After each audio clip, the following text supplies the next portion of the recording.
Uyu munsi ni kuwa gatanu, ni itariki 20 z'ukwezi kwa gatatu 2026. Umugambi w'Imana ku buzima bwawe. Nahawe amagambo agira ati: Imana iguhundagajeho ubuntu bwayo, bugiye kukubashisha gukora ibyiza byose mu gihe cyo kubaho kwawe kose.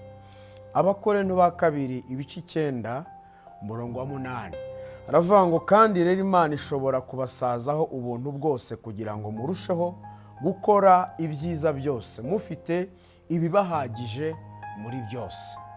Munyemere nsome na Bibiliya ntagatifu. Imana ifite ububasha bwo kubasenderezaho ibyiza by'ubwoko bwose kugira ngo muhorane ibyangombwa igihe cyose no muri byose, mugasagura ndetse n'ibibafasha gukora ibikorwa byiza. Bibiliya y'Ikinyarwanda yera yatangiranye ijambo rivuga ngo kandi rero Imana ishobora kubasazaho ubuntu bwose. Bibiliya ntagatifu yo ivuga ibyangombwa byose.